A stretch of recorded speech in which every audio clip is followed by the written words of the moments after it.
Bismillah,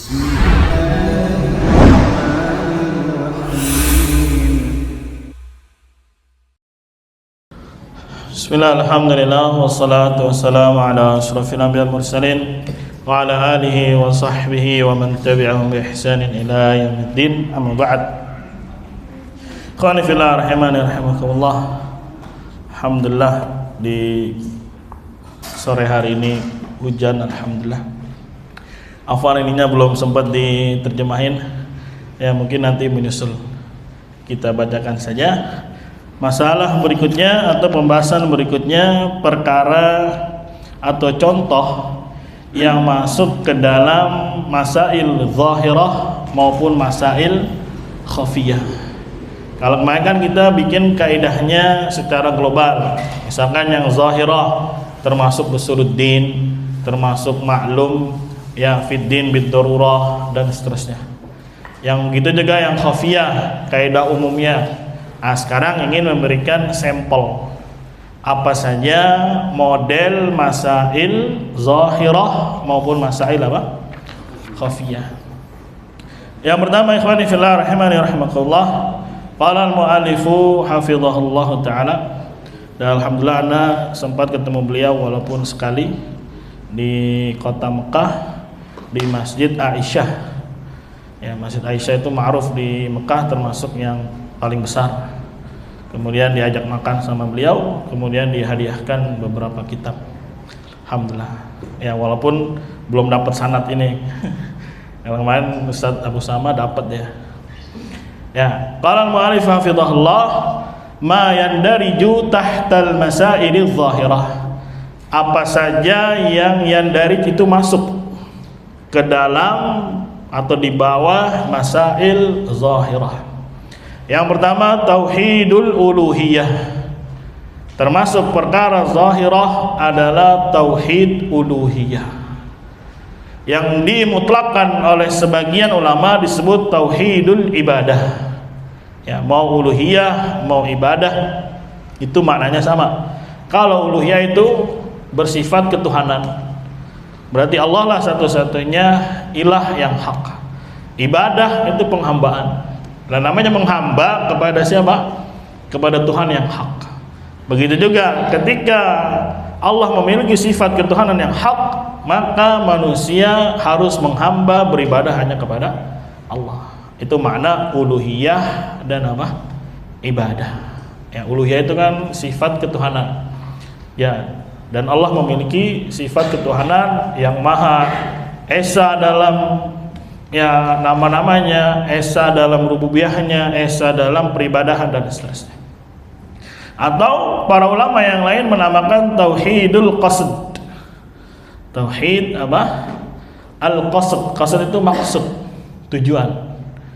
Ya, maka ketika berbicara tentang tauhid uluhiyah, tauhid ibadah, berarti dia memurnikan tujuannya, memurnikan maksudnya hanya untuk siapa?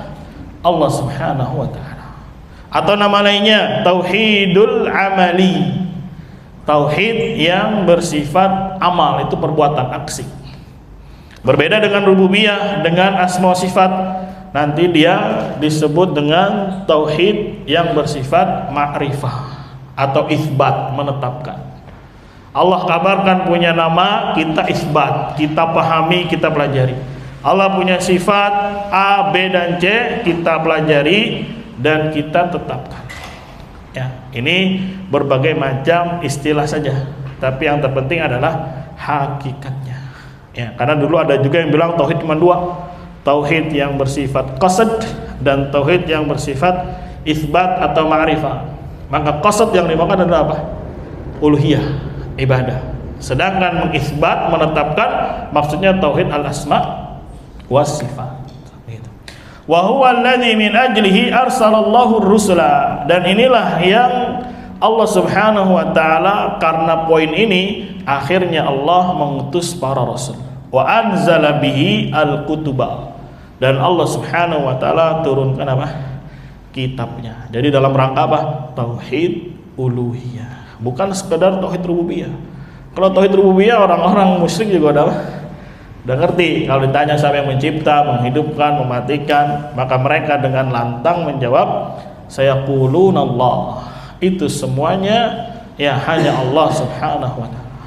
Tapi kenapa Rasul diutus, diturunkan juga Pak Al-Qur'an? Maka dalam rangka tauhid uluhiyah ini. Ya, ketika masa berlalu kurang lebih 10 kurun, 10 masa setelah Nabi Adam, baru muncul yang namanya apa? Kesyirikan. Diutuslah Nabi siapa? Nuh alaihissalam. Terus begitu sampai Nabi Muhammad sallallahu alaihi wasallam. Berkata Syekhul Islam Ibnu Taimiyah muqarriran hadzal ma'na. Muqarrir itu menetapkan makna tersebut. Wa ibadatullah wahdah hiya asluddin. Ibadah kepada Allah semata dialah pokok agama. Wa huwa tauhid alladzi ba'atsallahu bihi rusul. Inilah tauhid yang Allah mengutus para rasulnya, wa anzala bihil kutub, dan juga menurunkan Al-Quran. Sebagaimana Allah katakan, was'al man arsalna min qablika min rusulina aja'alna min duni rahmani alihatan yu'badun. Tanyalah wahai Muhammad kepada orang yang telah kami utus sebelummu. Itu tanya orang-orang ahlul kitab, baik Yahudi dan Nasara. Mafhum? Apakah kami menjadikan selain Allah, selain Ar-Rahman, ada Tuhan-Tuhan yang disembah? Ya enggak ada, hanya satu ilah yang hak untuk disembah. Nah, jadi masail atau tauhid uluhiyah itu masail zahirah. Nanti pas pembahasan berikutnya ada yang mengkritik zahirah, khafiyah, dari mana asalnya?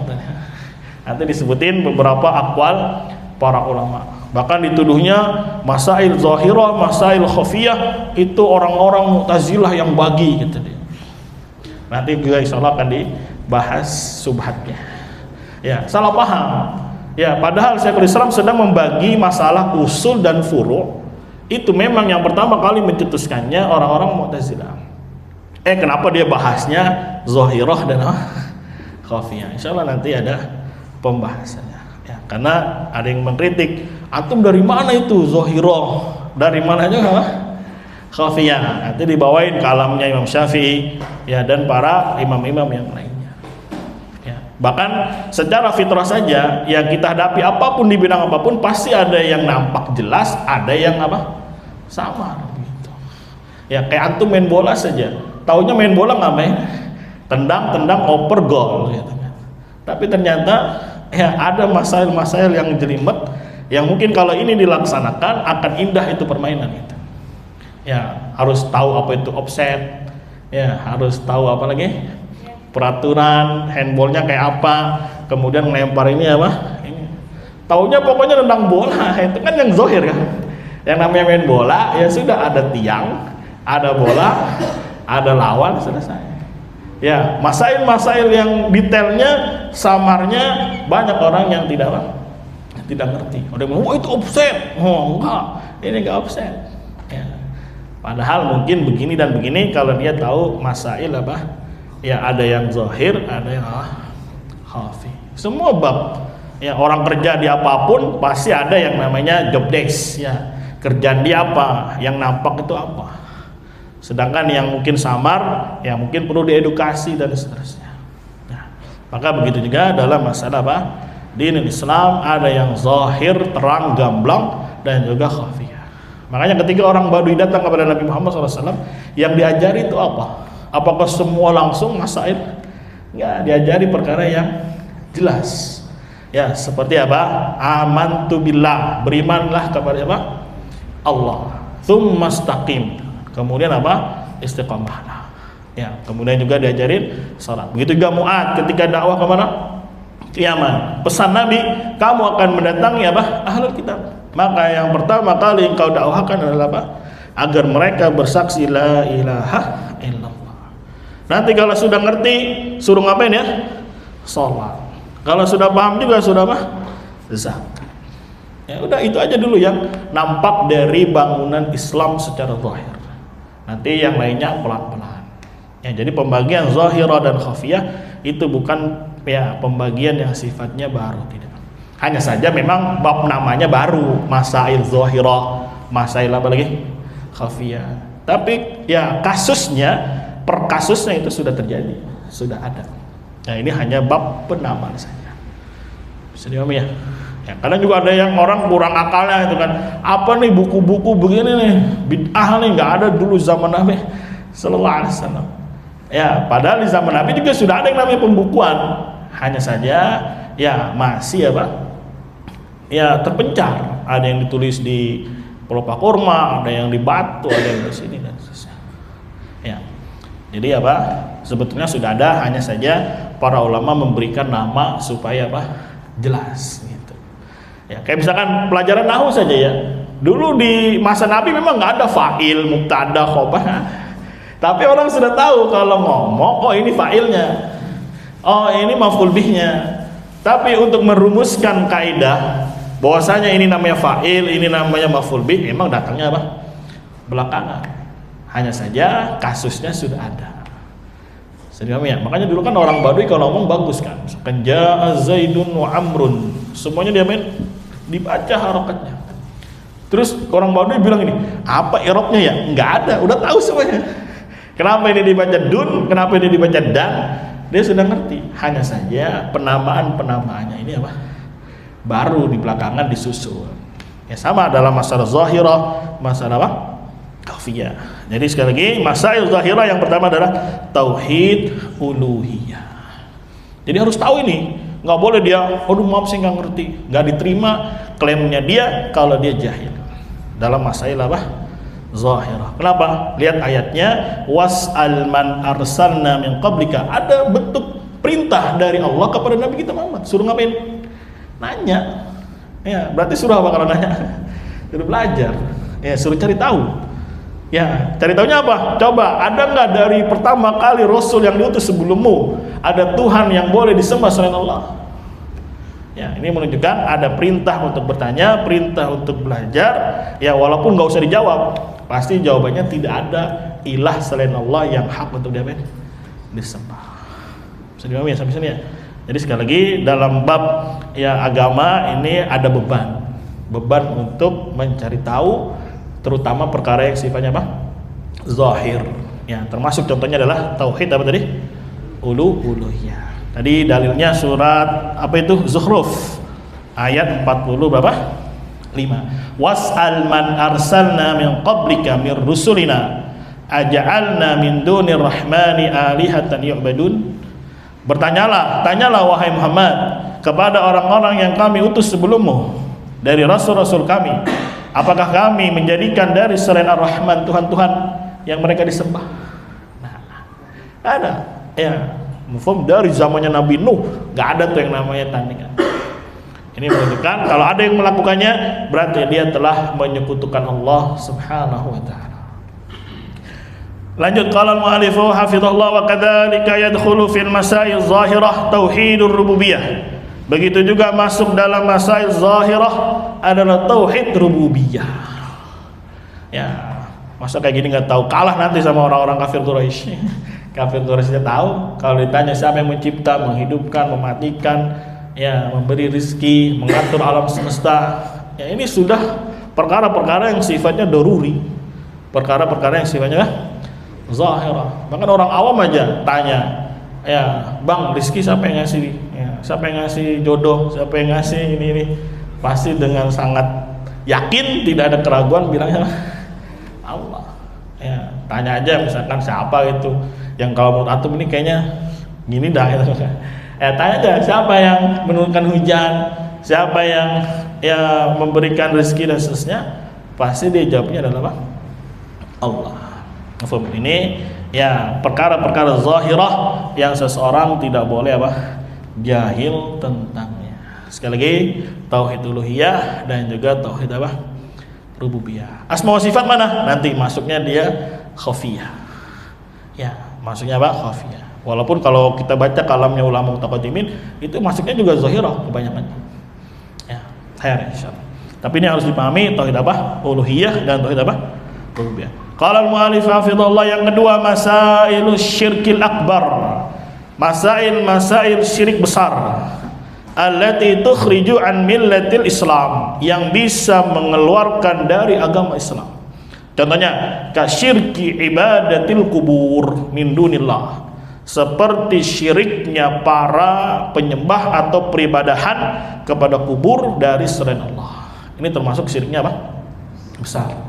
Ya, mungkin nanti yang bisa tolong nerjemahkan atau ngedit yang tadi Anda share tentang 12 sudut atau sisi bahwasanya para penyembah kubur itu lebih kufur, ya, lebih dahsyat kekufurannya ketimbang penyembah berhala, penyembah ausan di masa Nabi Muhammad sallallahu alaihi wasallam. Sampai disebutkan berapa?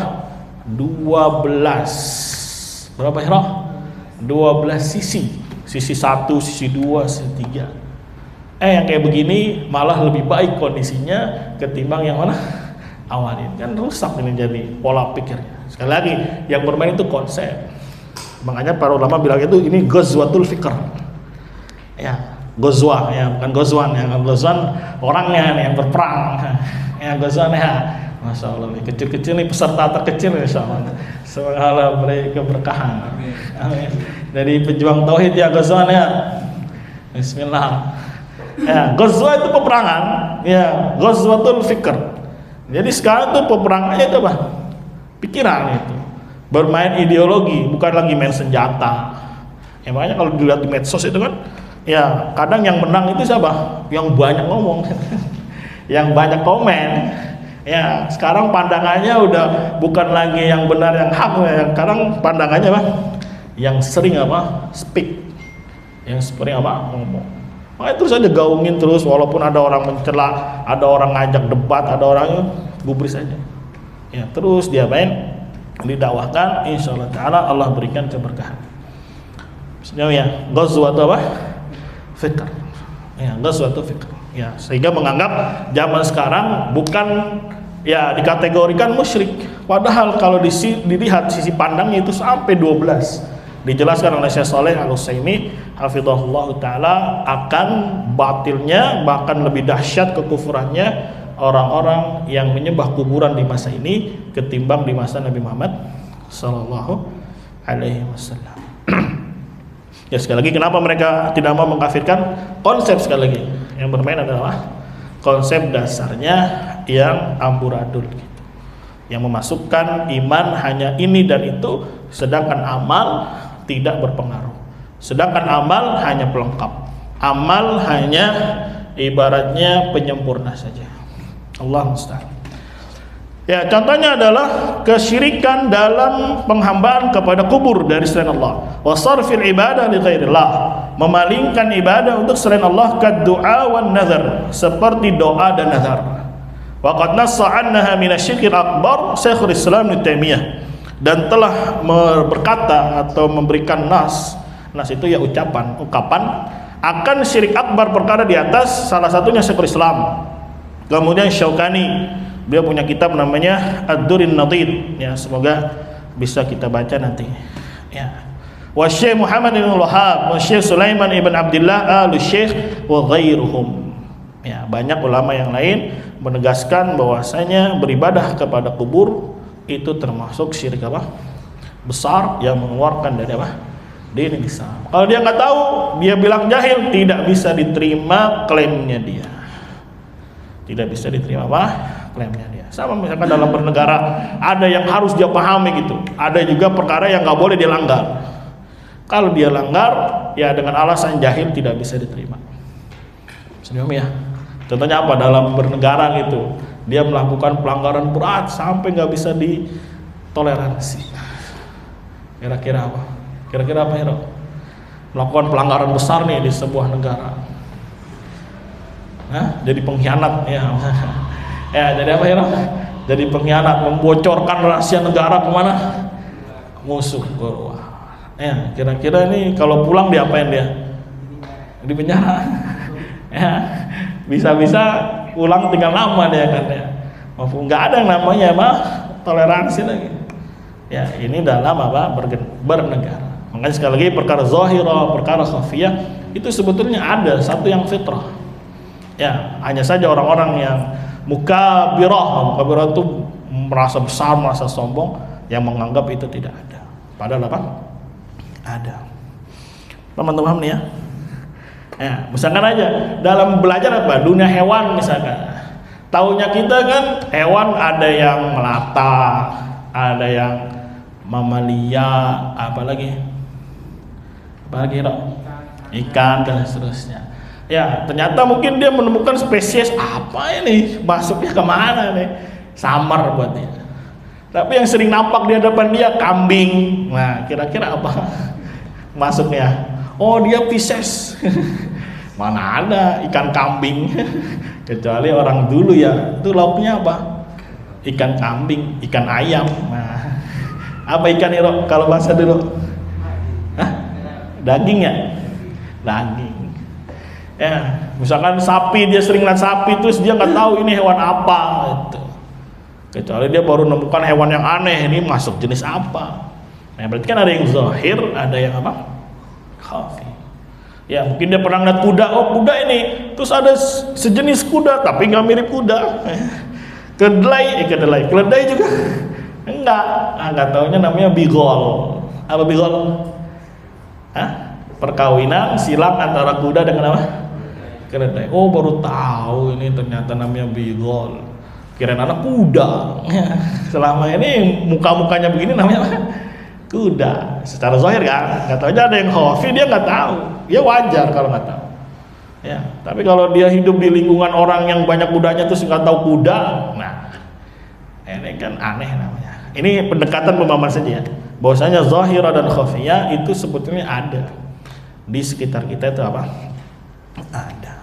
Ya, misalkan penyakit, orang taunya kalau demam, badan lemes-lemes, sakit apa? Masuk angin. Ya, udah meler-meler nih hidung nih. Nggak taunya penyakit apa? Taunya orang apa? Flu. Ya, kena virus flu gitu. Nggak taunya kok nggak sembuh-sembuh. Nah, pusing dia nih. Udah berapa hari nih nggak sembuh-sembuh. Nggak taunya setelah dicek darah penyakit apa gitu. Kan khafi buat dia. Ya, taunya namanya demam, pusing, apa nih? Lemes badan, batuk, apalagi meler, namanya apa? Flu begitu. Jadi ada yang zahir, ada yang apa? Khafi. Bahkan dokter aja ya taunya ini penyakit ini, tapi kalau masalah yang apa? Khafiyah, kadang dia nggak tahu juga. Masa dokter tahu semuanya? Nggak juga lah. Ya, dulu om ana itu ya berobat kemana-mana nggak sembuh. Ya, taunya dihilangin pakai obat peredam apa? Nyeri. Nggak taunya setelah dicek ke spesialis kena jantung koroner. Jantung apa? Koroner. Ya, di jantungnya udah bolong-bolong atau infeksi. Ya, karena penanganan yang tepat oleh spesialis yang dia tahu perkara yang khafi, dikasih obat yang tepat, sembuh. Ngudut lagi dia. Gampang lah, ntar kalau kamu kemana nih? Ke dokternya itu. Ya, ini dalam dunia kedokteran aja ada yang tahu semua dokter bahwasanya ini obatnya ini, tapi ada juga masalah-masalah yang apa? Khafiyah. Ini anak ajak antum supaya bahwasanya masail zahirah, masail khafiyah itu ada di sekitar kita. Bukan hanya dalam pembahasan agama. Ada di sekitar kita. Hanya orang-orang yang ya muka tebal yang lagi apa?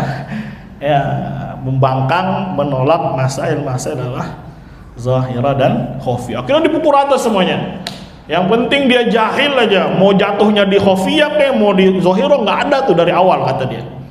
Ya yang penting patokannya jahil. Maka semua orang jahil diberikan apa? Dispensasi. Karena tidak membedakan antara yang apa? Zahir dengan apa? Khafi. Akhirnya serampangan memukul semua rata. Yang penting jahil. Mau di khafi, mau di zahir, semuanya dapat dispensasi. Ya, gak gitu konsepnya. Nanti giliran dia yang dicuri duitnya marah-marah. Pas ada ditangkap, mohon maaf saya nggak tahu aku mencuri. Coba lihat reaksi dia apa. Ya. Yang ketiga, qala al-mu'allif wa fidallah al-masailul ma'luma min ad-din bid-darurah. Masail-masail yang diketahui dari agama secara darurah. Darurah itu pasti. Au ma yusamma asy-syara'i'udz dhahirah al-mutawatirah. Atau bisa juga dinamakan syariat-syariat yang nampak lagi mutawatir. Mutawatir itu diriwayatkan dengan jalur yang banyak. Contohnya, kas-shalawatil khams. Salat-salat yang 5 apa? Waktu. Masa seorang muslim nggak tahu ada berapa salat? Mohon maaf saya nggak tahu. nggak bisa diklaim, nggak bisa diterima klaimnya, kecuali baru masuk Islam. Ya, ini udah Islamnya dari kecil, nggak tahu sholat berapa kali dalam sehari semalam. Antum terima nggak kira-kira gitu? Ini dari kecil ya nih, mondok misalnya juga di pesantren. Ya bapaknya kiai juga, ditanya sholat 5 waktu, sholat ada berapa sholat wajib? Nggak tahu. Iya, pusing dah. Terus ditanya maghrib berapa? Nggak tahu lah. Nggak bisa diterima bodohnya nih. Ya karena ini perkara syariat yang zahir, yang nampak, yang itu mutawatir itu sudah tersebar, dinukil oleh orang awam, oleh orang alimnya.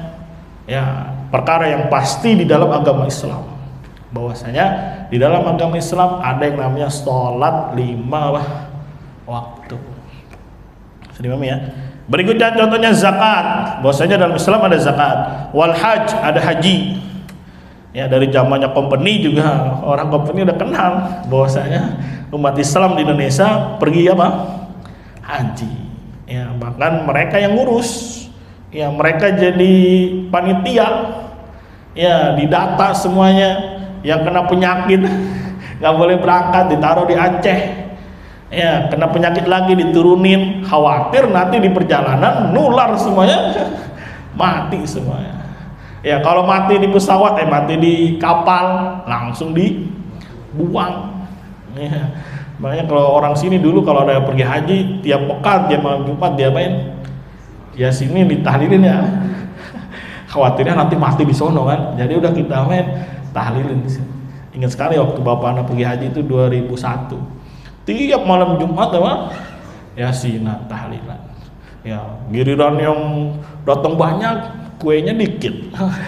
Giliran kuenya banyak, orangnya dikit. Aduh, udah gitu sampai malam kan, sampai jam 10 ada. Iya, belum pertemuannya, ya salaman ngiter semuanya orang. Bapak anak setiap salaman nangis, sini lagi. Akhirnya capek dia pingsan, belebuk, aduh, ya pingsan katanya. Udahlah, bubar. Itu baru malamnya. Besok pagi lagi kumpul lagi, azan dulu, Allahu Akbar, Allahu Akbar. Wah, pokoknya banyak lah Indonesia ini ritualnya. Ya, orang tinggal pergi haji aja, tinggal berangkat. Ya, insyaallah. Apa aja tuh haji, puasa di sini. Tahrimul fawahish, mengharamkan yang fawahish, maksudnya perbuatan-perbuatan yang keji. Contohnya kazina, seperti perzinaan, wal khamr, dan juga apa? Khamr. Ya. Jadi kalau ada orang yang bilang nggak tahu hukum zina gitu, atau zina halal, waduh. Ya, masa yang seperti ini diberikan dispensasi? Ya, ada kan tuh videonya Ustadz itu. Ya, kalau ada ulama, ada orang yang menghalalkan apa? Zina, jangan langsung diapain? Dikafirkan. Bisa jadi ustadznya, syekhnya lagi apa? Kena apa? Syubhat. Waduh, ini ngeri kan? Zina loh, dia bilang halal katanya nggak masalah. Nggak usah belajar tinggi-tinggi ya, orang awam aja tahu bahwasanya zina itu haram gitu. Ini dengan sadar tanpa gangguan alkohol gitu ya, tanpa paksaan mengatakan zina itu apa? Halal. Terus jangan dikafirkan orangnya karena bisa jadi ada apa? Syubhat. Nah ini jadi membuka peluang pintu-pintu yang lain, ya melakukan apapun jadinya apa? Gak masalah. Dengan dalil jadi apa? Jahil, dengan dalil apa? Syubhat. Ya, kan ngeri ya. Ada lagi ya, dulu saya sahabat yang di Mesir, zina itu ya haram kalau kulit ketemu kulit, kata dia. Kalau ada pelapis enggak. Lah tuh. Kan apa ini jadinya? Maksudnya kalau pakai pengaman, pakai kondom kan kata dia nggak ketemu kulitnya, ya ada apanya, barriernya, ada penghalangnya, katanya nggak masalah. Nah, ngeri pak ini pak. Dengan faedah misalkan ada penjahat nih, ngaku mohon maaf saya nggak tahu. Kira-kira sama polisi sama sipir di apa nih orang enak ini? Ya, keplak palanya. Ya begitulah. Padahal itu fitrah ya, itu apa? Fitrah. Ya, walaupun dia nggak tahu itu zahirah, nggak tahu khafiyah istilahnya, tapi sudah tertanam. Itu kan fitrah. Fitrah itu sesuatu yang sudah tertanam. tanpa dia mikir, tanpa dia diajari, sudah tertanam. Kalau perkaranya yang jelas nampak gamblang, terus dia mengklaim nggak tahu, saya jahil, nggak akan bisa diterima. Nggak akan apa? Bisa diterima. Tapi kalau dalam perkara yang samar, ya ini jelimet, terus dia mengklaim maaf saya nggak tahu, ya maka masih bisa diberikan apa? Dispensasi. Begitu. Ya, jadi hanya orang-orang yang mukabir itu congkak, orang-orang yang rusak akalnya, yang menolak adanya masail zahirah dan masail apa? Ya, khafiyah. Orang begini nggak usah diladeni gitu. Ya, orang kayak gini nggak usah dari capek. Ya, insyaallah.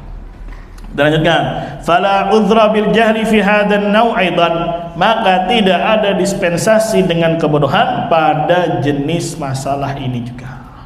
Karena tadi kan yang pertama tauhid uluhiyah, masuk juga tauhid apa? Rububiyah. Yang kedua ya jenis syirik apa? Besar. Dikasih contoh seperti ibadah kubur. Ya, nyembelih untuk ya jin, nazar, doa untuk selain Allah Subhanahu wa taala, maka ini termasuk syirik akbar yang ditulis juga oleh para ulama fikih, para fuqaha, ya termasuk bab riddah. Ya, sudah menjadi apa? Ijma' bahwasanya yang melakukannya keluar dari apa? Dinil Islam. Dia jahil, tidak bisa diterima.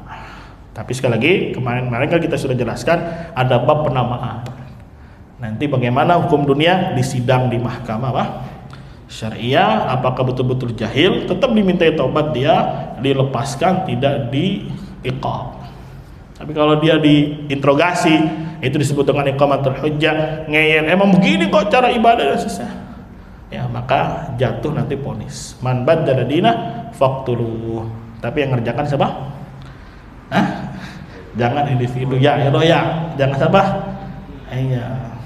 Iro nih kecil-kecil juga kritis nih, masya Allah. Ya, jangan gentar Iro dengan syubhat. Ya. Tadi dikenain syubhat, goyang ya. Ya, harus paham Iro masalah yang zahirah. Ya, zahirah itu nampak jelas. Apa aja? Uluhiyah, rububiyah, syirik besar. Kalau ada orang yang bilang mohon maaf saya nggak tahu, nggak bisa diterima klaimnya. Dia pelaku, tinggal nanti diadili di sidang. Begitu. Ya, termasuk juga yang ketiga, masail ma'lumah fid din bid darurah. Masalah yang diketahui di dalam agama secara darurah. Darurah itu pasti, sesuatu yang mendesak. Darurah itu pasti mendesak, menjadi kebutuhan primer, ya kan? Primer, sekunder, tersier. Lihat ya, dari dunia ini aja terbagi tiga ya, sama kayak iman kan konsepnya ya. Ada asal, ada kamal yang mustahab, ada kamal yang apa? Wajib. Ya, sekarang primer, seorang manusia kebutuhan primernya apa? Makan, apa? Minum, apa lagi? Punya rumah ya, walaupun kecil. Apa lagi? Kulkas. Apalagi yang penting punya rumah, udah selesai itu kebutuhannya. Nanti naik lagi kebutuhan sekunder. Apa misalkan baju apa? Primer ya. Baju primer, makanan primer. Itulah papan, sandang, pangan. Nah, itu apa? Primer. Kalau ini sudah terpenuhi, baru dah yang sekunder. Mobil itu sekunder. Enggak juga ya. Motor lah ya. Motor ya, kalau tersiernya Ferrari 1, Ducati 1, ini apa namanya? Tersiernya. Anggaplah sekarang, zaman sekarang ini lebih baik gue punya mobil, rumah ngontrak mah gampang, yang penting punya apa? Punya mobil. Kayak gitu nggak pola pikirnya? Nggak juga ya? Ya, insyaallah kebutuhannya beda-beda. Tapi yang pasti dia punya kebutuhan yang namanya apa? Primer, yang harus dia penuhi. Itu namanya darurah. Itu namanya apa? Darurah. Makanya contohnya adalah sholat, puasa, zakat. Nah, itu kebutuhan dia di dalam beribadah kepada Allah. Bukti tauhid dia kepada Allah yaitu ibadah. Bisa dipaham ya? Kan tauhid bukan cuma pengakuan, bukan cuma ucapan, tapi ada aksi dalam bentuk apa? Sholat tadi, puasa, zakat dan yang lainnya. Intinya masail yang maklum minad din bid darurah, menjadi syariat Islam yang nampak. Makanya bunyal Islamu ala khamsin. Ya, begitu juga mengharamkan perkara yang fawahish seperti zina, khamar, judi. Ya, ada orang yang di sini bilang judi halal. Kayak ada yang lucu-lucu gitu. Pak Haji, anaknya judi, astagfirullah kata dia. Tapi menang. Alhamdulillah. Dia bilang judi, dia astagfirullah anak gua katanya. Pas dia bilang menang lah. Alhamdulillah. Apa ya? Ya, itu kan perkara-perkara yang sudah maklum di dalam agama dilarang. Kita lanjutkan. Ya, illa hadits ahdin bil Islam, kecuali orang ini baru masuk Islam. Ketika dia jahil tentang syariat-syariat yang sifatnya zahir, bisa diberi dispensasi. Au man nasya'a bi badiyatin ba'idah, atau orang yang tinggal di pelosok yang jauh, yang sulit mengakses informasi, ibaratnya gitu. Tapi kalau dia di dalaman bisa mengakses, terus dia jahil, ya nggak bisa diterima. Ya, jadi jangan hanya terfokus pada dia di pelosok, tapi sekarang menjadi patokannya bisa nggak dia mengakses. Ya, kalau zaman dulu kan badiah, orang yang tinggal di pedalaman jauh itu kan memang susah untuk apa? Mengakses. Tapi sekarang alhamdulillah, makanya kata Syekh Fauzan, ditanya jahil mulu, ilamat jahil itu. Ya, sekarang Al-Quran sudah menyebar ke barat, ke timur, semuanya bisa diakses. Ya, anggaplah ada orang tinggal di pelosok jauh sekali, tapi agamanya Islam, misalnya, kira-kira gini aja, misalnya gitu. Ternyata dia nggak ngerti tentang sholat dan yang lainnya, maka bisa mendapatkan apa? Dispensasi. Begitu. Ya, bisa kami ya. Tapi kan orang kayak ini kan kasusnya jarang. Lagi sampai juga yang mau meneliti ke sana. Ya, kebanyakan juga orang sudah meneliti ke dalam, rata-rata bukan agama apa? Islam. Ya, entah agama kepercayaan, agama apa lagi? Ya, nenek moyang dan seterusnya. Kayak orang Baduy di Banten, apa dia agamanya? Sunda apa? Wiwitan? Bukan beda? Coba Bib cari Bib, agamanya Baduy dalam. Apa dia agamanya dia? Ya pasti bukan Islam itu. Coba Nobel ditanya Mbah Google, apa agamanya apa gitu namanya. Ya, kan Baduy ada dua ya, Baduy luar sama Baduy apa? Dalam. Yang suka jualan madu itu Baduy mana tuh? Luar ya, yang sudah jual madu sambil main HP. Sudah begitu juga? Ya, coba ada nggak masuk ke pelosok ternyata ada musola, ada masjid gitu? Kira-kira ada nggak? Ada di mana? Ada yang katanya dulu apa yang punya yayasan penghafal Quran itu, dia main ke pelosok Maluku. Ya, pulau apa itu namanya? Masuk ke dalam, nggak taunya banyak suku di situ, ada sekelompok orang nggak pakai baju. Ya, tapi cantik-cantik, turunan Portugis. Wah, lu gimana coba itu? Ya, akhirnya diselamatkan beberapa, ya dibawa ke kota, dipakein baju yang bagus, ya, yang perempuan dipakein kerudung, suruh ngafal Al-Quran. Pada dengar kisahnya? Ya, di pedalaman Maluku mana gitu. Entah di Halmahera atau di mana namanya, pedalaman Maluku yang harus masuk pelosok.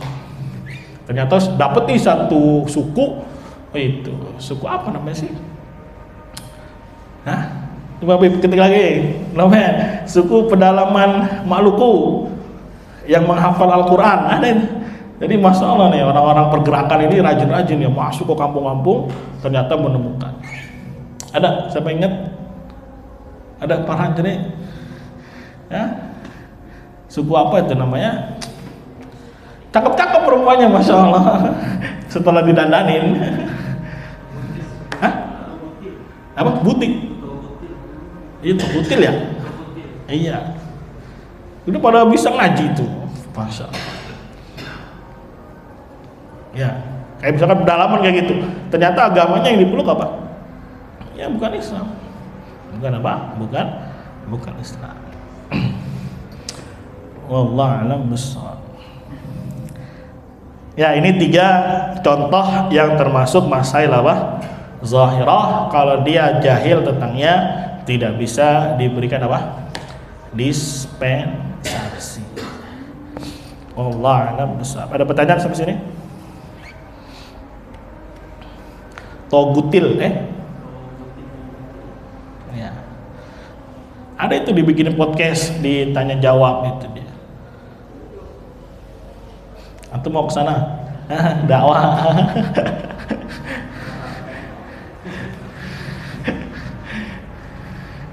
Ya. Atau mungkin di hutan Sumatera gitu, di hutan apa? Kalimantan. Ya. Betul, ada yang mau ditanyakan? Ya. Kalau yang kayak penyembah kubur terus secara ikut sama lisan itu dia kayak penyembah apa hatinya itu untuk beribadah. Ketika dia ada nilai pahala. Hah? Nilai pahala apanya ya? Dia ketika ziarah. Dia emang niatnya beribadah. Ya emang begitu semua. Gimana? Cara jawabnya dia nggak paham. Lah kalau masalah hati kan kita nggak tahu apa dia. Pasti semua orang niatnya pengen ibadah kan. Tapi sekarang yang kita lihat kan, ya praktek ibadahnya ini menyekutukan Allah Subhanahu wa Ta'ala. Dari mana sisi menyekutukannya? Ya, ketika orang berziarah ke kubur itu kan, ya pasti ada etikot, ada keyakinan wali ini orang apa? Orang soleh, orang sakti gitu kan. Ya beda kalau antum mau kuburan ke orang tua itu kan, ya sudah sekedar ziarah aja, ya doain ingat mati. Tapi kalau konsepnya sekarang beribadah ziarah ke makam apa? Wali, ya kan sudah ada tertanam bahwasanya wali ini orang apa? Orang apa? Tuh tanya Habib tuh dulu pergi ke ziarah kubur. Ya kira-kira ngapain di sono? Hah? Ya, dia duduk di kuburan itu udah i'tikaf itu. Ya, yang sebagaimana Zatu Anwar yang yanutuna bi aslihatihim, mereka menggantungkan apa? Senjata, kemudian yaqufuna indaha. Yaqifuna indaha. Duduk-duduk di situ. Ya, kemudian apalagi kalau ditambah bertawasul kemarin kayak diajarin kiainya, wahai penghuni kubur. Ya. Anggap itu enggak ada. Sekarang ada model yang kedua, yaitu yuqarribuna ilallahi zulfa. Berkah di situ. Makanya kan konsep kesyirikan di masa Nabi itu cuma dua. Ya haula'i syufa'auna indallah. Bisa dipahami ya? Berarti dia minta supaya dia menyampaikan apa? Hajat. Yang kedua, liyuqarribuna ilallahi zulfa. Jadi dengan dia duduk situ, tabaruk di situ, itu bisa mendatangkan keberkahan dari Allah Subhanahu wa taala. Mendatangkan taqarrub biar lebih dekat di sisi Allah. Makanya nek dompreng sama-sama sama wali. Itu konsep kesyirikan.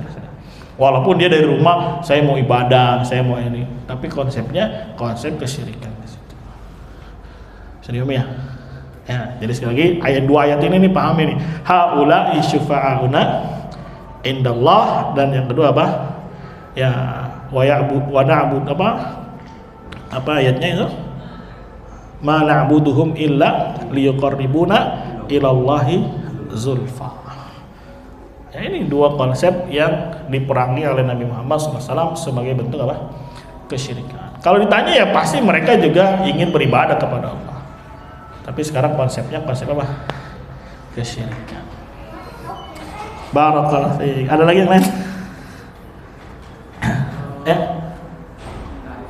Kalau apa?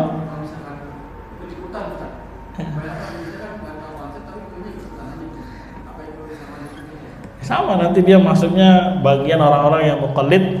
Ya, kalau dia memang tidak mau mencari mafhum, dia sudah tenang di situ, jatuh juga dia. Hatta dia ya betul-betul nggak tahu, itu udah perbuatannya syirik sudah. Ya, nah, bisa jatuhnya kufru jahli nanti. Nanti bisa dilihat lagi ya taksim dari Ibnu Qayyim yang orang-orang ikut-ikutan. Semuanya intinya ada perbuatan syirik di situ, ya sudah kena dia. Ya, kena dia. Ya, suruh siapa nggak mau belajar kan gitu. Nabi aja disuruh wasal bertanya. Ya, itu. Ini sekali lagi ya, untuk menutup pintu. Kalau misalkan semuanya diberikan, ya bagaimana hatinya nanti merembet kemana-mana. Nggak ada kekufuran, nggak ada kesyirikan. Ya, kalau kita husnuzon kepada apanya? Hatinya. Makanya para ulama menegaskan urusan hati urusan siapa? Allah. Kita hanya dibebani di dunia, ya sudah. Ketika kita tahu dia suka melakukan itu, walaupun ikut-ikutan, tetap kita hukumnya dia apa? Musyrik, tidak boleh sholat di belakangnya dan seterusnya. Nanti kalau dia mati gimana kita tidak sholati dia. Adapun nanti di yaumul qiyamah, ya bisa jadi kalau memang dia betul-betul jahil diberikan apa? Dispensasi. Tapi jangan senang dulu dispensasi berarti langsung masuk surga. Enggak. Diapain dulu? Diuji. Ya, bagaimana cara ujinya? Dalam sebuah hadis, ya Allah mengutus seorang rasul. Kata rasul, masuk ke dalam neraka. Dilihat neraka apa? Panas. Kira-kira mau nggak masuk? Ya, disuruh masuk surga. Padahal api neraka itu hakikatnya surga itu sebetulnya. Cuma memang ujian kan. Ya, kira-kira mau kayak gitu? Yang meringan dari dunia kita persiapan kan. Ya, intinya jangan melakukan syirik besar. Makanya belajar. Ya, harus cari tahu. Karena sekali lagi dalam beragama ada taklif. Minimal taklif adalah apa? Iqra itu. Antum jadikan patokan dalilnya Al-Alaq ayat 1 Iqra. Kemudian surat Al-Mudaththir Qum fa'anzir wa rabbaka fakabbir wa siyabaka fatahhir dan seterusnya. Berarti belajar tentang apa? Tauhid. Begitu. Paham ya? Paham sama? Hah? Ya, catat ya. Hiro catat nggak? Alhamdulillah. Yang lain? Ya. Pada surat Az-Zukhruf ayat 45 ini Ya. kan Rasulullah itu disuruh bertanya ya. Itu disuruh bertanyanya kepada umatnya atau bertanya kepada tokoh-tokoh agama Yahudi atau Nasrani. Ya, Dan pertanyaannya itu apakah itu sebenarnya sudah tahu jawabannya dari mereka? Ya. Intinya ditanya kepada orang-orang yang pernah diutus kepada mereka Rasul. Nah, sekarang yang kaum yang sudah diutus kepada mereka Rasul yang paling terdekat orang-orang apa? Yahudi, orang apa? Nasara. Ya, ini mimbab taukid saja penguat. Wa ilah jawabannya sudah pasti tidak ada ilah. Tapi sebagai bentuk pengajaran juga kepada umatnya, ya untuk ada yang namanya apa? Cari tahu gitu. Belajar. Apakah ada memang selain Allah yang boleh kita minta? Begitu. Dan pahami konsep syirik itu apa? Ya, yang di zaman Nabi pernah Nabi perangi, Nabi musuhi, ya sehingga terjadi peperangan, ma'rakah dan seterusnya. Konsep kesyirikan itu seperti apa? Itu minimal sekali. Makanya tadi perkara pertama tauhid uluhiyah, ibadah. Kedua lawannya itu syirik apa? Syirik besar. Nah ini harus paham ini. Kalau dia mau memeluk agama apa? Islam. Begitu. Jadi ada beban minimum lah ya. Ibaratnya kalau orang mau kerja kan, apa sih ini kerjaannya? Minimal cari tahu. Ya ngapain aja, terus larangannya apa saja. Masa main masuk-masuk aja. Terkaget lagi, akhirnya keluar. Kayak si Densu kan, ya masa syahadat aja saya masuk Islam. Dia mikir dia, ya nggak mungkin Islam itu cuma syahadat. Pasti ada beban yang lain. Nggak mau lah gua sholat 5 waktu, berat kan sholat 5 waktu. Ya kecuali di sisi ustadznya itu yang rusak dalam bab akidah, bab iman, bahwasanya iman cukup tasdik. Makanya kata dia, kamu di sisi saya itu sudah muslim, tinggal ngomong aja. Tapi walaupun nggak ngomong, dia sudah jadi apa? Mukmin. Karena ditanya siapa Nabi terakhir? Muhammad.